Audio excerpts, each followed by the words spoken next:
نحمده ونصلي على رسول الكريم ما بعد اعوذ بالله من الشيطان الرجيم بسم الله الرحمن الرحيم ولقد آتينا داود وسليمان علما وقال الحمد لله الذي فضلنا على كثير من عباده المؤمنين وورث سليمان داود وقال يا أيها الناس علمنا منطق الطير وأوتينا من كل شيء إن هذا لهو الفضل المبين وحشر لسليمان جنوده من الجن والإنس والطير فهم يوزعون حتى إذا أتوا على واد النمل قالت نملة يا أيها النمل ادخلوا مساكنكم لا يهتمنكم سليمان وجنوده وهم لا يشعرون فتبسم ضاحكا من قولها وقال رب أوزعني أن أشكر نعمتك التي أنعمت علي وعلى والدي وأن أعمل صالحا ترضاه وأدخلني برحمتك في عبادك الصالحين۔ ابھی آپ نے سورہ نمل کی آیت 15 سے 19 کی تلاوت سماعت فرمائی۔ ان آیتوں کا ترجمہ اور تفسیر اس طرح ہے: وَلَقَدْ آتَيْنَا دَاوُودَ وَسُلَيْمَانَ عِلْمًا وَقَالَ الْحَمْدُ لِلَّهِ الَّذِي فَضَّلَنَا عَلَى كَثِيرٍ مِّنْ عِبَادِهِ الْمُؤْمِنِينَ آیت 15۔ وَوَرِثَ سُلَيْمَانُ دَاوُودَ وَقَالَ يَا أَيُّهَا النَّاسُ عُلِّمْنَا مَنطِقَ الطَّيْرِ وَأُوتِينَا مِنْ كُلِّ شَيْءٍ إِنَّ هَذَا لَهُوَ الْفَضْلُ الْمُبِينُ آیت 16۔ وَحُشِرَ لِسُلَيْمَانَ جُنُودُهُ مِنَ الْجِنِّ وَالْإِنسِ وَالطَّيْرِ فَهُمْ يُوزَعُونَ آیت 17۔ حَتَّى إِذَا أَتَوْا عَلَى وَادِ النَّمْلِ قَالَتْ نَمْلَةٌ يَا أَيُّهَا النَّمْلُ ادْخُلُوا مَسَاكِنَكُمْ لَا يَحْطِمَنَّكُمْ سُلَيْمَانُ وَجُنُودُهُ وَهُمْ لَا يَشْعُرُونَ آیت 18۔ فتبسم ضاحكا من قولها وقال رب أوزعني أن أشكر نعمتك التي أنعمت علي وعلى والدي وأن أعمل صالحا ترضاه وأدخلني برحمتك في عبادك الصالحين آیت 19۔ ترجمہ: بلا شبہ ہم نے داؤد و سلیمان کو علم دیا۔ دونوں نے کہا، اس اللہ کی تعریفیں ہیں جس نے ہمیں اپنے بہت سے مومن بندوں پر فضیلت عطا فرمائی، اور سلیمان داؤد کے علم کے وارث ہوئے۔ انہوں نے کہا، لوگوں، ہمیں پرندوں کی گفتگو سکھا دی گئی اور ہمیں ہر چیز ہبہ کی گئی۔ واقعی یہ ہم پر اللہ کا کھلا فضل ہے۔ اور سلیمان کے سامنے ان کے تمام لشکر، جن، انسان اور پرندے جمع کیے گئے، پھر وہ الگ الگ کھڑے کر دیے گئے، یہاں تک کہ جب وہ چونٹیوں کے جنگل میں پہنچے تو ایک چونٹی نے کہا، چونٹیوں، اپنے اپنے بلوں میں گھس جاؤ، کہیں بے خبری میں سلیمان اور ان کا لشکر ہمیں کچل نہ ڈالے۔ اس بات سے سلیمان مسکرا کر ہنس پڑے اور دعا مانگی کہ اے رب، مجھے توفیق دے کہ میں ان نعمتوں کا جو تو نے مجھے اور میرے ماں باپ کو عطا فرمائی ہیں شکر ادا کروں اور نیک عمل کرتا رہوں جن سے تو راضی ہو جائے، اور اپنی رحمت سے مجھے اپنے نیک بندوں میں داخل فرما دے۔ یہ تھا ترجمہ سورہ نمل کی آیت 15 سے 19 کا تفسیر۔ آیت 15۔ حضرت داؤد و حضرت سلیمان کا تذکرہ۔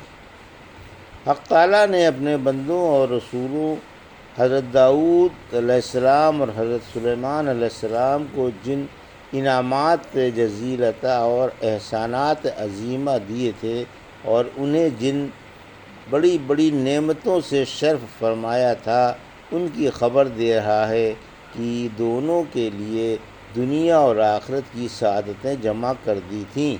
دنیا میں سلطنت و حکومت اور پوری طاقت کے مالک تھے، اور دین میں نبوت و رسالت کے عظیم منصب پر سرفراز تھے۔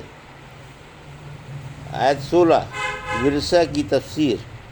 یہاں مال کا ورثہ مراد نہیں بلکہ سلطنت، علم و نبوت کا ورثہ مراد ہے، کیونکہ اگر مال کا ورثہ مراد ہوتا تو حضرت سلیمان علیہ السلام کی کوئی خصوصیت نہ ہوتی۔ حضرت داؤد علیہ السلام کی اور بھی اولادیں جو اس ورثے میں آپ کے ساتھ برابر کی حقدار تھیں۔ حضرت داؤد کی پوری 100 بیویاں تھیں، ان سے کتنی اولاد ہوگی؟ علاوہ ازیں نبیوں کے مال کا کوئی وارث نہیں ہوتا، جیسا کہ رحمت عالم صلی اللہ علیہ وسلم نے فرمایا کہ ہم گروہ انبیاء ہیں، ہمارا کوئی وارث نہیں ہوتا، ہم جو کچھ مال چھوڑ جائیں وہ صدقہ کر دیا جاتا ہے۔ سلیمان علیہ السلام و داؤد علیہ السلام کی خصوصیات۔ پھر حق تعالیٰ کی نعمتوں کی خبر دیتے ہوئے فرمایا کہ اللہ نے ہمیں اپنے فضل سے حکومت عطا فرمائی، زبردست طاقت دی، اور انسانوں کو، جنوں کو اور پرندوں کو ہمارا مطیع و منقاد بنایا۔ آپ تمام پرندوں اور جانوروں کی بولیاں سمجھتے تھے۔ جہاں تک ہمارا علم ہے، یہ ایک ایسی نعمت ہے جو کسی کو بھی نہیں ملی۔ اللہ نے اور اس کے رسول نے ہم کو یہی خبر دی ہے۔ جن نادانوں نے یہ سمجھا ہے کہ حضرت سلیمان علیہ السلام کے زمانے سے پہلے انسان کی طرح جانور بھی بولا کرتے تھے، غلط ہے اور بلا دلیل کے بات ہے۔ اگر ایسا ہوتا تو پھر حضرت سلیمان علیہ السلام کی خصوصیت کیا ہوتی؟ کیونکہ ہر شخص پرندوں کی اور جانوروں کی باتیں سمجھا کرتا، یہ بات نہیں جیسا کہ ان نادانوں کا خیال ہے۔ پرندے اور جانور جیسے آج ہیں اسی طرح ہمیشہ سے ہیں۔ البتہ اللہ نے حضرت سلیمان علیہ السلام کو یہ خصوصیت عطا فرمائی تھی کہ آپ پرندوں اور جانوروں کی آپس کی باتیں سمجھ لیا کرتے تھے، یعنی ان کی مخصوص آوازوں سے ان کا مطلب سمجھ جاتے تھے۔ پھر فرمایا کہ ہمیں ضروریات ملک کی ہر چیز دی گئی۔ حق تعالیٰ کا ہم پر یہ ظاہری فضل و کرم ہے۔ آیت 17 سلیمان علیہ السلام کا دربار۔ حضرت سلیمان علیہ السلام کے سامنے آپ کے ہر قسم کے لشکر، جنات، انسان، پرند اور جانور سب جمع ہو جاتے۔ آپ کی سواری بڑی شان و شوکت سے، بڑے رعب و دبدبے سے اور کروفر سے نکلتی تھی۔ آپ سے متصل آپ کے ارد گرد انسان ہوتے تھے، ان کے بعد جن، ان کے بعد پرندے۔ پرندوں کا مقام آپ کے سر پر ہوتا تھا، اور اگر گرم موسم ہوتا تو وہ آپ پر سایہ کر لیا کرتے تھے۔ ہر ایک اپنے اپنے مقام اور اپنے اپنے مرتبے پر ہوتا تھا، اور اول سے آخر تک اپنی اپنی جگہ قائم رہتا تھا۔ آپ نے ہر نوع پر افسر مقرر کر رکھے تھے جو انہیں ان کی جگہ سے ہٹنے نہ دیتے تھے، جیسے آج بادشاہوں کا دستور ہے۔ آیت 18 سلیمان علیہ السلام کا چیونٹیوں کی آبادی پر گزر۔ ایک دفعہ جب ان تمام لشکروں کو لے کر حضرت سلیمان علیہ السلام کی شاہانہ سواری نکلی تو آپ کا گزر چیونٹیوں کی آبادیوں پر ہوا، اور ایک چیونٹی نے آواز دے کر سب کو اپنے اپنے بلوں میں گھس جانے کا حکم دیا تاکہ لشکر کی زد میں آ کر پس نہ جائیں۔ اسے اندیشہ ہوا کہ چیونٹیوں کو لشکر کے گھوڑے اپنے کھروں سے کچل نہ ڈالیں، اس لیے اس نے انہیں اپنے اپنے بلوں میں داخل ہو جانے کا حکم دیا۔ حضرت سلیمان علیہ السلام کو اس چیونٹی کے اعلان کو سمجھ گئے۔ آیت 19 حضرت سلیمان علیہ السلام کی دعا۔ پہلے تو مسکرائے، پھر ہنس پڑے، پھر اللہ سے دعا مانگی کہ اے رب مجھے توفیق عطا فرما کہ میں تیری نعمتوں کا شکر ادا کروں جن سے تو نے مجھے اور میرے ماں باپ کو نوازا ہے۔ کہ تو نے مجھے پرندوں اور حیوانوں کی بولی سکھائی اور میرے ماں باپ کو اپنا فرما بردار اور ایمان والا بنایا۔ مجھے اپنے محبوب و پسندیدہ عملوں کی توفیق دے، اور جب تو مجھے اپنے پاس بلائے تو اپنی رحمت سے اپنے نیک بندوں میں شامل فرما، اور بلند رفقہ میں جو تیرے اولیاء ہیں لے جا۔ رحمت عالم صلی اللہ علیہ وسلم نے فرمایا کہ ایک دفعہ حضرت سلیمان علیہ السلام بارش کی دعا مانگنے لگے۔ اتنے میں آپ نے ایک چیونٹی کو دیکھا، وہ چاروں شانے چت لیٹی ہوئی اپنے چاروں ہاتھ پاؤں اوپر کو اٹھائے ہوئے کہہ رہی ہے، اے اللہ، ہم بھی تیری مخلوق ہیں، ہمیں بھی تیرے پانی کے بغیر چارہ نہیں، اگر تو بارش نہ کرے گا تو ہم سب مر جائیں گے۔ حضرت سلیمان علیہ السلام نے فرمایا، واپس چلو، تمہارے غیر کی دعا قبول ہو گئی، اب بارش ہوگی۔